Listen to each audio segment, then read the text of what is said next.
Thanks for visiting with me. If you had a father like I did, who served in World War II, you probably don't know much about his service.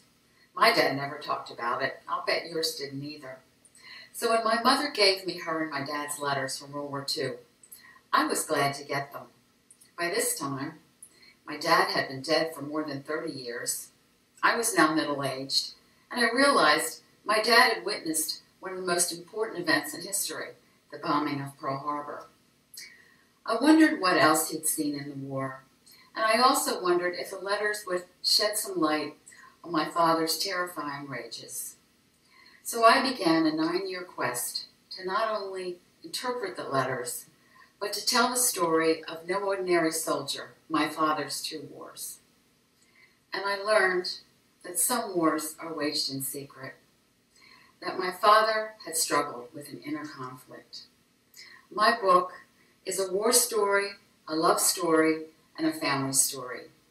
I hope you'll read it and enjoy it, and if you do, please tell someone else about it, but don't give away the ending, and I really appreciate it if you'd go on Amazon and write a book review for me.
Hi, I'm Paul from Trending Who, What, Where, and When. Today I will be speaking with the award-winning author Liz Gilmore Williams about her book, No Ordinary Soldier, My Father's 2 Wars. Liz will be joining us from Indian Land, South Carolina, which is actually a suburb of Charlotte, North Carolina. Hi, I'm Liz Williams. I'm here at Andrew Jackson State Park where Jackson spent some of his boyhood. It's near my home in South Carolina. I picked this spot because I'm a history buff, and I especially like history that's up close and personal, like the kind I wrote about in my book, No Ordinary Soldier, My Father's 2 Wars. It placed as a finalist in the 2018 International Book Contest. It's a combination of history, memoir, and creative nonfiction. It has 4.5 stars on Amazon. I hope you'll buy it and read this story of war, love, and forgiveness. I thought I'd start off by asking you where you would take your friends and company when they come to visit you. Well, South Carolina is all about the outdoors. And as I mentioned to you in that little video I sent you, I live right nearby Andrew Jackson State Park, which is where Jackson spent a good bit of his boyhood, and it has hiking trails, it has a museum with Revolutionary artifacts, Revolutionary War artifacts, because that's the era in which Jackson grew up. And we also have a fabulous, within minutes of my house, a fabulous preserved natural area called the Ann Springs Close Greenway. It's 2,000 acres of hiking trails, horseback riding trails, lakes. You can kayak there, you can walk, they have forests. And that was donated, that land was donated to the county in the 1950s. And it's just a very popular site. And then also minutes from my house, we have a huge, huge amusement park for the kids called Carowinds with a fabulous roller coaster. So there's just so much to do in South Carolina. There's mountains, there are lakes, and of course there's the seaside, which I don't live near, but it's not that far away. Oh, that's nice. That'd be nice for visitors. Oh, it's great. Fabulous. And of course we have the wonderful weather here. You've had an interesting career. Could you tell us how some of these experiences influenced your writing? I have had a great career. I enjoyed all of my jobs. Well, you may know that I started out as a flight attendant, and I enjoyed the travel there. That really, really ignited my thirst for travel. So my husband and I have traveled to over 60 countries, and one of those trips was a Christmas gift that he gave me, which was a ticket to Waikiki to research my book, to Honolulu to research my book. And I spent a week there talking to historians and librarians and other people on Hickam Air Force Base, which is now called Pearl Harbor Hickam Joint Base. And it just lent such incredible detail to my book to be there and be able to have that experience. And of course, working for the government, for the General Accounting Office, which is now called the Government Accountability Office, it really did hone my writing skills because it was highly reviewed. I worked with incredibly well-educated professionals, and you had to be very, very specific. You had to be very, very concise in your writing, and you had to be just so exact because a lot of people were reading these reports. And so I got great fundamentals in writing there, and I used that. Of course, I'm not a fiction writer, so it was a great training ground for a nonfiction writer. What inspired you to write your book? Well, in 2002, my mother cleaned out her house and moved to a smaller, she downsized basically. And in the attic were almost 300 of my father's letters that he'd written in World War II, and some of the ones that she had written him. She looked at me and said, "Do you want these?" And I said, "Oh yes, I do want these." By that time, I had had my career as a writer for the most part, and I had always wanted to write a book. So I took one look at those letters and I said, "I think this can be my book."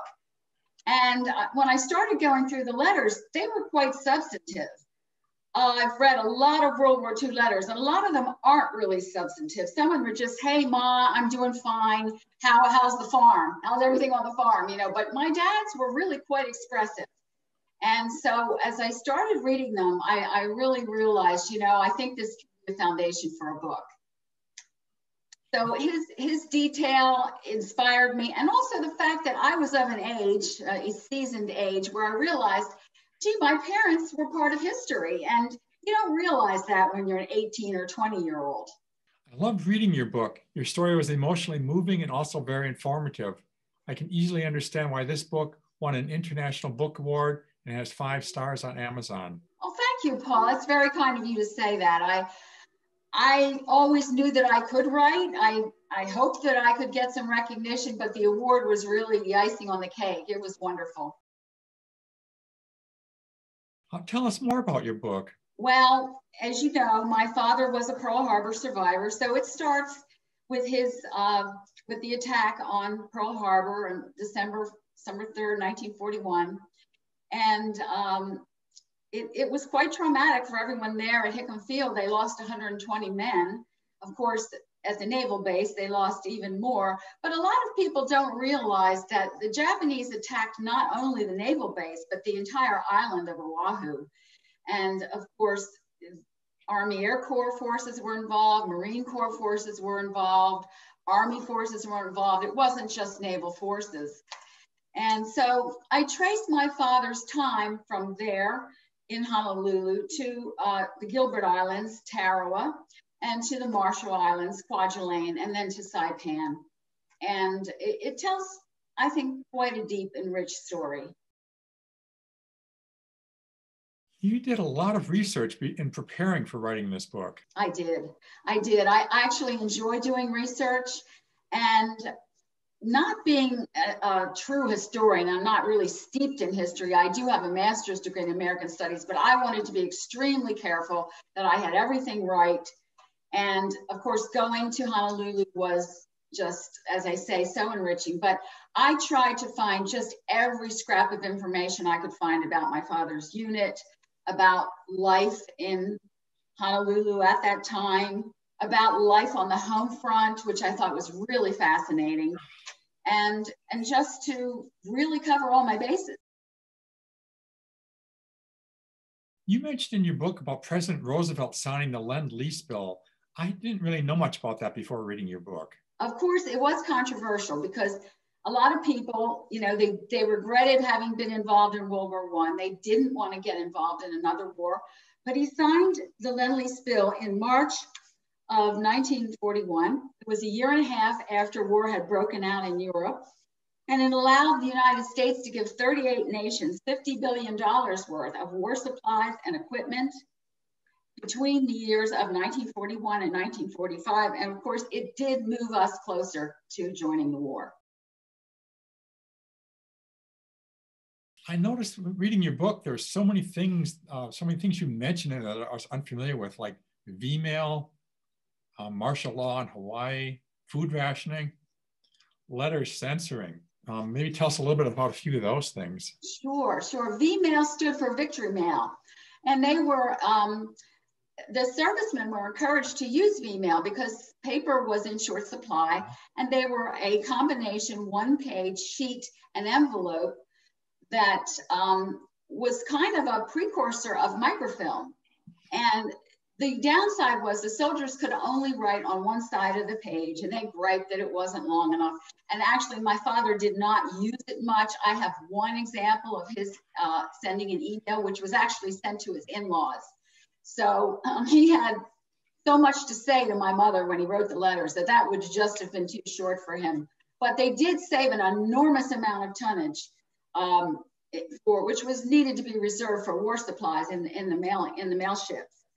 And let's see, rationing. Well, you know, people really sacrificed in World War II, not just the soldiers, but people at home. They had to ration coffee, they had to ration sugar, gasoline. My mother stood in line at a textile factory to get her 2 pair of nylon stockings that she was allowed to have. And, you know, we just can't even imagine this type of deprivation, but it really was a deprivation. And let's see, Vmail, rationing. What else did you mention? Martial law in Hawaii. Oh, the martial law. Yeah. Well, Hawaii, of course, before the war was just, you know, a playground for the rich and the movie stars and those who could afford to fly there. But once the bombing occurred, they had to declare martial law. You couldn't go anywhere after 8 p.m. at night. I mean, the whole island virtually shut down and the whole climate changed. And, you know, they had to do that. They had to do that for safety. You had talked about letter censoring also in your book. Right. Another gripe of the servicemen. Yeah. They had to be very careful about their unit's activities, their unit's locations, where they might be headed. And they didn't like having to censor what they were writing, my father in particular, but they found ways around that. And he cleverly, in one letter, which was on a kind of a parchment paper, he used a pencil on the other side of it just to pencil in an island that he thought he was going to. And then in the following letter, he sent my mother a message saying, look on the prior letter on the back of page so-and-so, and you'll see where I'm going to go. Now, it turned out he didn't go there, but still, there were ways to get around censorship. And in another letter, he sent a tiny scrap of paper saying, I am on Kwajalein. And I actually have that little scrap of paper. And when I opened that letter and found that scrap, that was just, I mean, it was a wonderful moment. I obviously the censors didn't see it, but I'm wondering if even my mother saw it because it was still tucked in a letter. So they did have ways of getting around the censorship. I really didn't know much at all about the Battle of Saipan before I read about it in your book. Right. The Battle of Saipan, excuse me, took place on June 15th, 1944, and it was Army and Marine Corps forces that invaded. And they captured or exploded vast stores of enemy ammunition and supplies, but it was at a very high cost. It was more bloody than the Battle of Tarawa. It cost 3,426 American lives, and 12,000 American men were wounded or missing. But the really appalling figure is that 24,000 Japanese lost their lives in that battle. So it was a significant battle. You had mentioned post-traumatic stress disorder in your book. Right, and PTSD, of course, back then it was referred to as psychoneurosis or battle fatigue or shell shock. It really didn't have a very good handle on it at that time. It was characterized by trembling, insomnia, incessant fear and apprehension, sometimes stuttering. And 20% of all casualties in World War II were psychoneurotic. And they would basically get about 8 to 10 weeks in a psych ward for treatment. They would have individual or group therapy, vocational therapy, but it really wasn't that effective of a treatment. In your book, you also mentioned the details about the 378,000 prisoners of war, which I was surprised at reading that. Yes, it came to light in one of my father's letters when he was at the mess hall when he was back stateside in Miami, and he mentioned that he saw someone in the mess hall with a POW stamped on the back of his shirt. And I researched that, and in Florida, there were 10,000 POWs, German POWs, who fought for Hitler. And there were, as you say, 378,000 in almost all states nationwide. In Florida, there were 10 POW camps, and they worked in things like timbering and agriculture, and they worked on military bases. Share with us some of the details of working on your book with your editor, Ron W. Starr. Yes, I loved working with an editor. You know the old adage that all writers need an editor. Of course, I was no exception. So Ron Starr, I came to know him when I lived in Mexico for a year or so. My husband lived in Mexico, and I lived in Mexico for a year. And he was a former editor for Reader's Digest in Canada. And he basically, I like detail, but you can't have too much detail in a book. It distracts from the storyline. So he was very effective in helping me, keep the detail that was helpful and eliminate that was just a little too, sidetracking. Could you share with us some of your experiences on hiring a researcher specializing in securing your veterans' files while writing your book? Right. I hired Golden Arrow Research. He's a gentleman out there in St. Louis, which is where the military personnel records are kept in a facility there. Now, all of the World War II military veterans records burned in a fire in 1974. So the gentleman that runs this service, he lives there and he does a really good job of finding what he can find.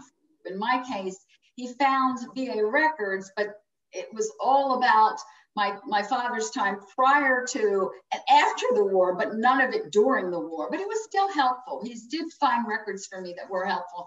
And I would recommend it for anybody doing serious research on their father or anybody's time in World War II. Could you tell us about the book award you won, the International Book Award? Sure. The International Book Awards contest is based in California. It's about a 12-year-old contest, and it is one of the ones that Publishers Weekly does recommend that authors apply to. Some of the contests, there are just thousands out there, and some of them aren't that well regarded.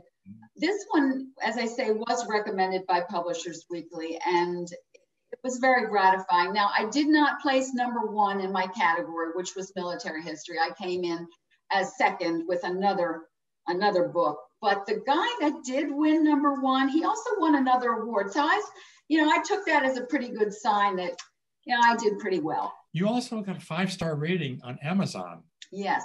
Thank you for bringing that up. It's very, very gratifying. As I say, I always knew I could write, and having my readers love my book is what I care about more than anything else. So it's very, very gratifying. And I will tell you, they are not all my friends on there. There are people that have bought my book and have read it that I know a few of them, but I don't know all of them. So it's a legitimate rating. I see that you were chosen as a speaker for the South Carolina Humanities Out Loud program. Yes, and it's another really rewarding thing that's happened as a result of writing my book that I didn't anticipate. But South Carolina has a speakers bureau, and it promotes speakers who talk about humanities subjects, history, culture, literature, music, etc. So you have to send them a video of yourself giving your presentation, and they review it and they decide whether they think that you're good enough to represent the state. And luckily I was chosen. So what happens is nonprofit organizations who need speakers can contact me, and the state will pay me to go and speak to their groups. Now, of course, with COVID, this has all been on hold, but I really do love giving. I have a whole PowerPoint that I put together, and it's not just on my book. It's about the war in the Central Pacific, in which my father played a role. And I just love giving my talks, and I'm hoping I can get back to them soon. Will you be writing any follow-up books to your first book? I'm so glad you asked that. I'm not sure if I will, because writing a book is exhausting. And this one took me basically 9 years.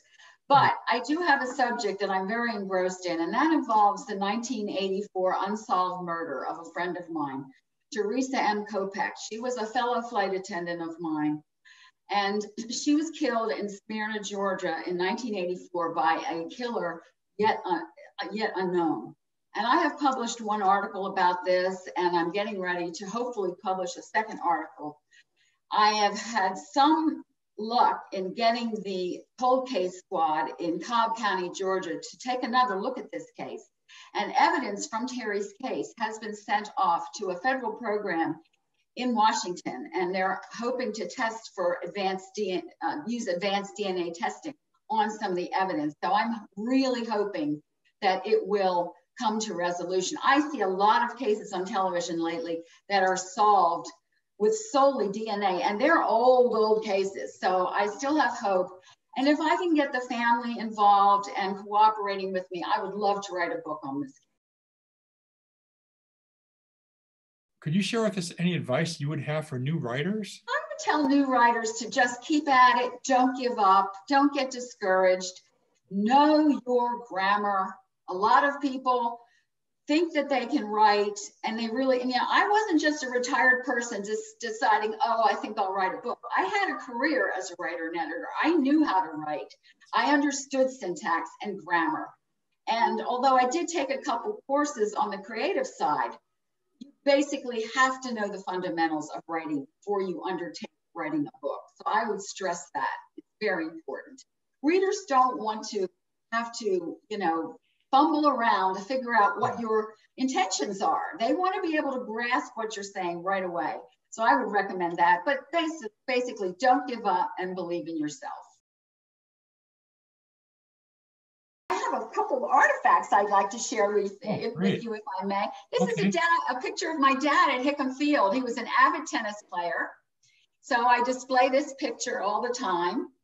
And he was a very photogenic fellow, as you know from my book cover, which I'll just put up here for a second. And then another lovely thing that he was sending my mother artifacts all the time. And this is a beautiful piece of pottery from Hawaii. It was done by a member of the Hawaiian Pottery Guild, which is very well known now, famous now. And I love this artifact because Hawaii had only one area on Oahu where you could make pottery. The soil was volcanic and not suitable for making pottery, but they did make some of it. And this piece dates from the 40s, and I just think it's absolutely beautiful. It did look like they sent lots of different things back and forth in addition to the letters, lots of packages. Oh, yes. Oh, yes. Of course, they had to keep the home fires burning, so to speak. It seemed like she was sending cookies and candy and fudge his direction. He was sending back jewelry and dresses and other items that he would buy there. Absolutely, yes. Of course, the Army food was something that they complained about all the time. So any treats from home were just really welcome. I think I remember reading one of the chapters you were talking about how it made their day to have an actual egg for breakfast. Oh, yes. Yes. Can you imagine the deprivation? Yeah, to be so excited about an egg. Paul, thank you so much for all you do for all the writers.